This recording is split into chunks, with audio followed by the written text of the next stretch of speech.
1,112 of these leaflets were dropped from an airplane just to impress one girl. The leaflets read, "Mary Lee, I love you. Will you marry me? Steve." Now we'd like you to meet Steve. What is your name, please? My name is Steve Musich. My name is Steve Musich. My name is Steve Musich. Only one of these gentlemen is the real Steve Musich. The other two are imposters and will try to fool this panel. Tom Poston, Peggy Cass, Orson Bean, Kitty Carlisle, plus 100 people in our studio audience on To Tell the Truth. This portion of To Tell the Truth is brought to you by new Simonized non-scuff floor wax. It dries so bright it still looks wet. Host on To Tell the Truth, Bob Collier.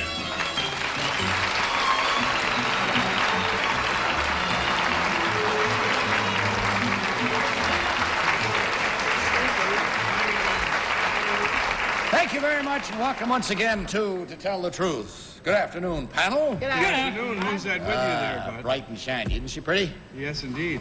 I dropped Mary pamphlets Lee for her. Gunnison is her name, and she's the subject of our first story, which she will tell in her own words. So, panel, listen carefully. Mary Lee? I, Mary Lee Gunnison, was proposed to in a unique manner.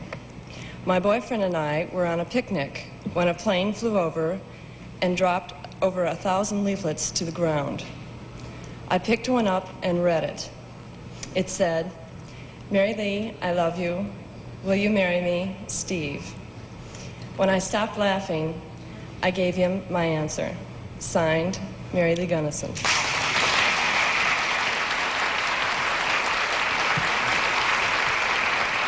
And we'll start the questioning, if we may, with Orson Bean. Orson? Thank you. Jim number 2. Oh, no, that's wrong. I don't... Are you Steve? Yes. Number 2? Because I didn't know. Maybe she said no and you're another guy. What made you dream up an idea like that? Well, I got talked into it. By whom? It was a combination of friends. I'd been flying, and Mary Lee works with the airlines. I think it's a marvelous idea. Number 3, did you consider any other ideas like skywriting or anything like that? I considered skywriting, but since my financial budget was low, they get quite a bit of money to do that Number type 1, thing. what did it cost you to pull the whole stunt off? Cost me about $65. Did she say yes on the spot as soon as she stopped laughing, or did she think it over? She didn't think it over. She said yes in about 5 minutes. She realized you loved her. Well, I think it's sensational. Number 2, now, did you get married shortly after that? We're not married. You're not married. So, Just engaged. yeah, you're going to have to drop some more leaflets. Kitty Carlisle. Number 1, I'm a little confused. Mary Lee said she was on a picnic with her boyfriend. Was that you? Yes, I'm one. And number 2, then you had someone else drop the leaflets out of the plane. Yes. Oh, and so number 3, that's how you knew exactly where to drop them. I don't understand. Well, I mean, you knew exactly where you'd be, so they dropped the Oh, leaflets. definitely, where yes. she'd This is see all them. prearranged with the pilot. I get it. Now, number 1, why are you waiting to get married? Why are we waiting? Well, it takes a certain amount of time to arrange things. Number 2, you don't think she's sort of weakening in her resolve? Not at all. Good for you. Number 3, where do you live? Chicago. You both live in Chicago? That's correct. Tom Poston. Chicago, yay! How wide an area did the leaflets cover, number 1, when they were being dropped? Well, they went over, they covered quite a bit of the sky. In fact, most of them landed in the bay. Chicago's a windy city. What bay, number 1? San Francisco Bay. San Francisco Bay. That is wide from Chicago. Where are you from, number 2? Washington, D.C. Oh, cut it out, number 2. Where did you do your dropping? In Fairfax, Virginia. How did the pilot know that the leaflets were going to drop on you or on Mary Lee? I thought for a while he didn't. He made 5 passes. We had an orange blanket preset, and the location was preset. Well, I think it's terrific, but number 3, did Mary know this was going to happen? No, she had no idea at all. Oh, that's terrific. Congratulations, whoever. Peggy Cass. I think it's romantic and it's terrific to tell your children. But number 3, did you realize that, or Mary Lee, did you realize that you're marrying a terrific litter bug? Number 1, did you get any complaints about all these leaflets that are all over the place? Who picked them up? Did you get a stick with the nail at the end of it, or did you just forget it? Got 4 I people forgot named it. Mary Lee who I was said yes. You just forgot. I should have picked them up, but too many. I Of just course, you didn't. couldn't go around swimming in the bay. And number 2, who did the artwork on it? I mean, who made it up? This was pretty. It was the printing company in Washington, Rapid Printing. Did you design it? No, the printers did. You know, you didn't do very much. You didn't fly the plane. You didn't design the plane. All you did was dirty up the town. I said, Mary Lee, think about this. Number 3, what do you do? Do you work for the airlines, too? I'm a mechanical engineer. See, you're very airlines-minded, you two. And that's it. That's all the time we have. Time for you now to pick up your litter and mark your ballots, if you will. Mark them at once without change and without any consultation. And while you're doing that, of course, it's time for the studio audience to vote. On the voting machines in front of each of you, there are 3 buttons. When I say vote, please select number 1, number 2, or number 3. Are you ready? Vote. All right, that's recorded. Panel, for whom did you vote? Tom, what is your Bud, vote? I was rude during Peggy's questioning, and I kept interrupting and talking all through. So I'd like to give her this time to give the reason why I voted for number 1. Peggy? I don't know why you do anything. Peggy Cass. But you did talk all the time, and I was interested. I want to know more. I voted for number 2 because he has a very pixie quality, and I believe that he'd do it. Orson. I voted for number 1. They have the same smile, Terry Lee and he, and I think that even as people's dogs look like them, people's husbands look like them, too. My wife and I look alike, and I think they look alike. Are you kidding? She's pretty. Kitty Carlisle.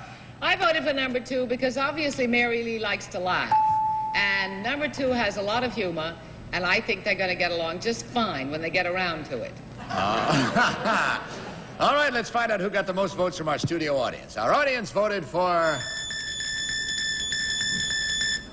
number 2. So, panel has voted, the audience has voted. Mary Lee, if you were voting, for whom would you be voting? Well, I'd vote for number 1.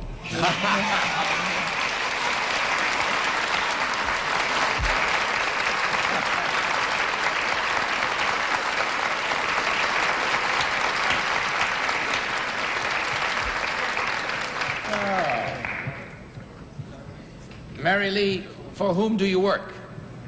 I'm an airline hostess with TWA. You plan to continue working for TWA after you get married? Yes, I do. When is the date of the wedding? December 9th. December 9th. Are we all invited? Fine with me. We'll have to get a bigger church. Same date. Exactly. On the steps of the White House? Afraid not. Well, it's a joy to have you here with us and to wish you the very best of everything in every way. God bless you. Number 2, what is your real name? What do you do, sir? I'm Mark Mason, and I'm a general manager for American Children's Theater, producing The Toby Tyler Show. And number 3, what is your name and what do you do, sir? My name is John Sturr, and I'm president of David Eden Associates. We produce rock and roll records. Well, in checking the score, we find there were 1, 2, 3 incorrect votes. 3 times $100 is $300. Ladies, rather lady and gentlemen, we thank you very much for gracing our show. Hope it was fun. Goodbye and God bless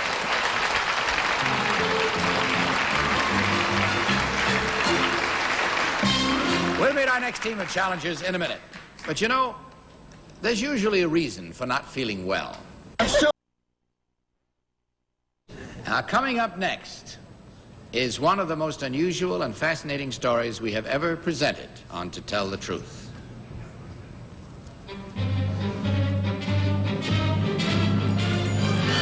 What is your name, please? My name is John Carroll. My name is John Carroll. My name is John Carroll. We'll learn more about John Carroll in just a minute. Now, this word from Nestle's. Please open up your second envelope now, if you will, and follow along with me. I, John Carroll, used to be a probation officer for the Bronx Children's Court in New York City. 15 years ago, I handled a fascinating case. For over a year, I tried to help a fatherless 12-year-old truant by taking him away from his mother and placing him in an institution where he could receive the love and understanding he craved and the proper psychiatric help he needed so badly. I encountered a series of problems in trying to place the boy. And before I was able to solve them, his mother took him out of New York State. If I had been given time to help that unfortunate 12-year-old child, the entire course of history might have been changed. The young man's name was Lee Harvey Oswald. Signed, John Carroll. This portion of To Tell the Truth was brought to you by new Simonized Non-Scuff Floor Wax. It dries so bright it still looks wet. And these three gentlemen, as you heard, claim to be John Carroll. An audience, you'll be voting again for the real one. Listen carefully to the questioning, if you will, which we will begin with Kitty Carlisle. Kitty. Thank you, Bud. By the affidavit number 1, it seemed that you had real feeling for this child. How did you happen to meet him? He was referred by the court. We came in for truancy. I see. Number 2, do you believe that this whole terrible chain of events was caused by his desire to be noticed or to be loved or what? I believe so. To be noticed? I do believe so. Number 3, what were the problems you encountered that you couldn't place him before his mother took him away? Well, the usual problems that you find, you know, trying to get him into one of the schools. And you have to have a series of recommendations to the judges, and all these have to be approved. Number 1, are you still a probation officer? No, I'm not. What do you do now? I'm a lawyer. Tom Poston. Number 2, in view of the consequences of this boy's life, would you say that you have encountered others with somewhat the same pattern, psychological patterns that he had? Yes, this pattern is not entirely unfamiliar. Number 3, have you been able to help some of these boys in a way that would prevent disastrous circumstances from happening in their lives?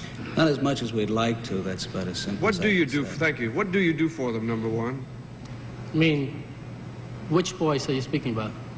Well, potentially dangerous boys. You try to get to them early to forestall anything that might happen in the future. How do you do that, number 2?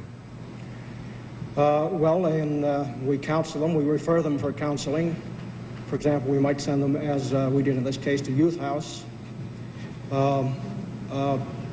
might, well, in this case also, of course, we referred him to, we attempted to have him institutionalized, but we weren't successful. Thank you. Did Lee Harvey Oswald have any sisters or brothers? He had an older half-brother, and he had an older brother, I believe, by the same father. Well, number 2, did they live with him and his mother in New York? No, they did not. Number 1, was he a naturally bright boy or was he slow? Well, I think he was an average, likable boy, not a bright boy or slow. Orson Bean. Number 2, it seems to me that for practical purposes, psychiatry will never be able to prevent things like this, because it's all hindsight to say that he would have been better off in the institution, isn't it? To a certain extent, yes. I mean, number 3, normally one would say that if a kid's mother wants him, he must be better off with the mother, because you don't get much love and understanding in an institution, do you? You're absolutely right, and most of the times we do approach it that way. Yeah. But in the long run, when you find out that you're not getting anywhere there... Right. Number 1, what do you think in the case of a Richard Speck or the guy on the Texas Tower? These are all comparable types to Oswald, potentially explosive people who seem calm on the outside. Is there any way that a doctor can, or a psychologist can spot this, and if so, what should be done? Well, I think it's very difficult. Actually, there has to be some manifestation of an early childhood. Legally, you can't put somebody away just because you figure something might happen in the future, right? Sorry, that's all we have time for, but there would be a lot more, should be a lot more time for a lot more questioning because it is interesting. However, mark your ballots, if you will, please, panel, at once. And audience, once again, it's time for you to vote with your voting machines. When I say vote, as before, please select number 1, number 2, or number 3. Are you ready? Vote. Okay, those votes are registered. As to the panel, Tom, for whom did you vote? Well, I think we've been duly chastened by this spot, the great tragedy that surrounded this boy, but I voted for number 2 in spite of the fact that he seemed almost too much like a psychologist with his careful answers, weighing the pros and cons of everything, but I voted for number 2 finally. Peggy. Well, it was very hard for me, but I voted for number 3. I don't know why. If I were going to be counseled, I'd like to talk to number 3. Orson-B. Well, we got off the track a little in talking about psychologists because actually the gentleman was a probation officer, and I voted for number 1 because he has a bit of the look of the gumshoe about him to me. Kitty Carlisle. I voted for number 3. I thought number 1 was a little too young to have been counseling this boy. I can hardly bear to say his name. And number 2 seemed a little bit too professional. So I voted for number 3. Very well, we'll find out how our audience voted and meet the real John Caro in just a minute. Now, this message. Hey, thank you very much, panel. Thank you, Bud. Thank you, Bud. See you again tomorrow. Thank you. That's the brightest spot in my day, the fact that I'll see you again tomorrow. See you again tomorrow, too, I trust. And in the meantime, don't you forget to tell the truth. The biggest event in blackjack is back, Jack. GSN presents the World Series of Blackjack and all new season. I'm so incredibly good at this game. Because they're playing for a king's ransom, we're bringing back the Burger King Power Chip. The World Series of Blackjack and all new season tomorrow, 11 p.m., 10 Central on GSN.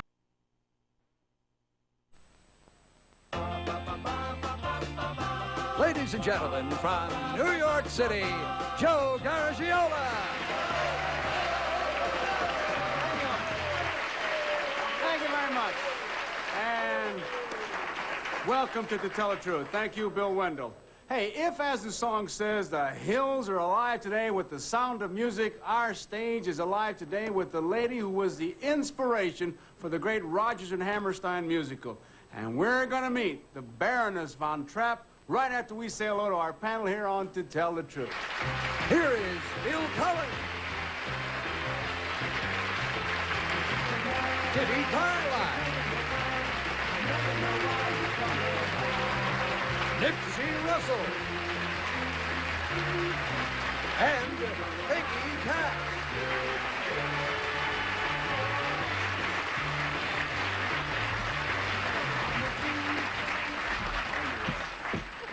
Yes, sir, The Sound of Music. That was one of the great ones. I'll tell you, I really enjoyed that. Everybody, I'm sure, has seen that. Nipsey is with us. He gave us a thought yesterday. I'm not going to ask him for a thought. I'm going to tell him to think about it, and he'll spring one on us before this show is over. Right. Although, I tell you, I don't know how you can come up with them. You've been so busy as the co-star of The Wiz. Yeah. A great movie, yeah. Sure. All right. Now, I'll tell you what we're going to do right now. We're going to meet the lady whose life was full of the sound of music.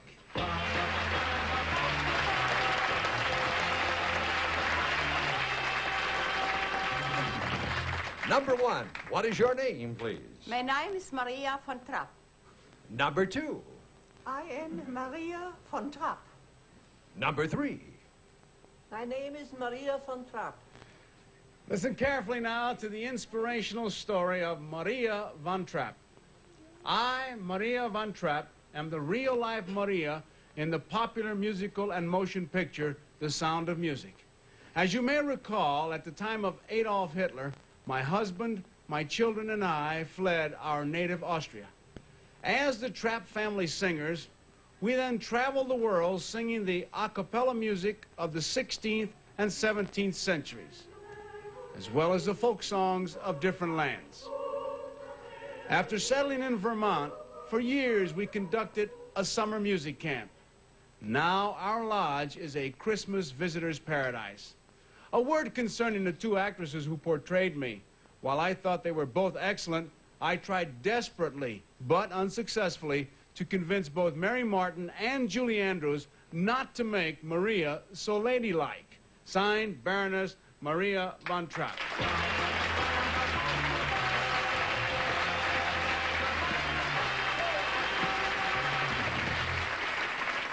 We'll have some questions from our panel, and we'll have some answers from that side right after we watch these commercials.